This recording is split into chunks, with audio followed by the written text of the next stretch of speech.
I'm delighted to have the opportunity to introduce the Strategy Office team and to share a bit more about the work that we do. We've recently restructured, moving into the VC's office from what was previously known as the Strategy and Information Office. The new Strategy Office brings together the Government and External Affairs team, student number planning and a new team supporting academic strategy along with our core strategy teams. We've always worked closely together, but I'm really excited about the opportunity that bringing these teams together gives us. As a team, the Strategy Office are here to help shape and inform the university's future and its strategic decision making. We do this by providing expert insight and analysis, thought leadership and constructive challenge to help drive the conversations and decisions within the university and also influence decision makers externally for the benefit of the OU and its students.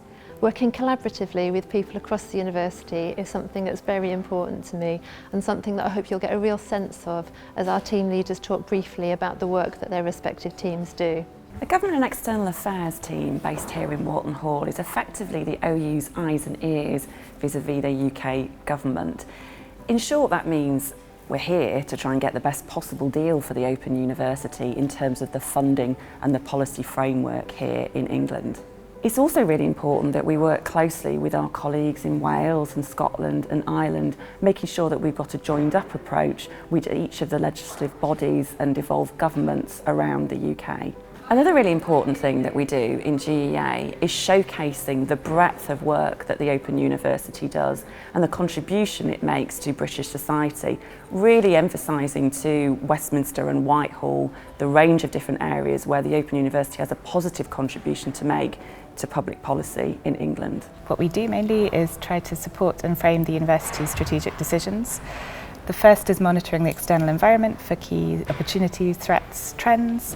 So we'll look at a number of potential partners, competitors, various things that are coming over the horizon that could influence the university's strategic direction. About once a year we take a stand-back review of our student number performance against the rest of the sector and also try and look at all of the key factors that may affect the part-time market over the next 5 years. We work with a range of colleagues across marketing, government and external affairs, business development unit, and faculties to gather that. We provide analytical support to our government and external affairs team. And finally, the third type of work we do is analytical projects, which are generally bespoke strategy development projects, working on a range of topics ranging from very small projects right up to big projects that can involve most of the team. Strategic planning includes 4 key elements. Number 1, strategy development, also institutional performance, strategic risk, and finally unit business planning.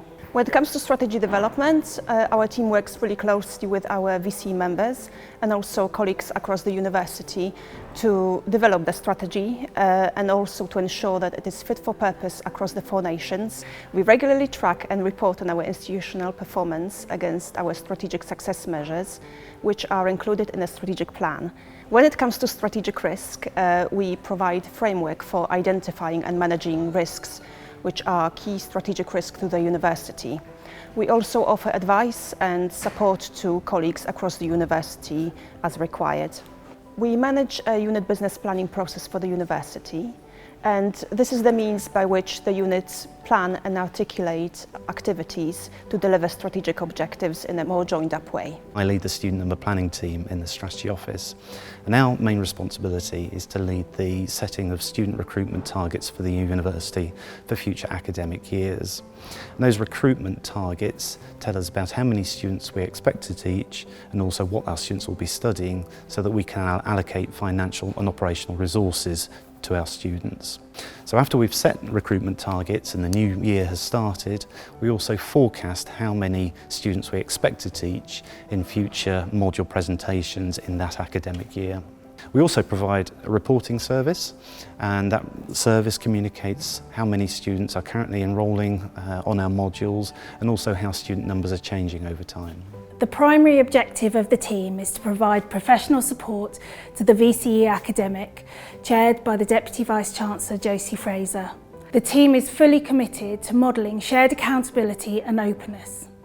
The most important thing is that people feel that the VCE Academic is a transparent and open environment that they can come to with ideas, and that they can talk to us as a team with anything that they might think is worth us knowing and implementing in the future.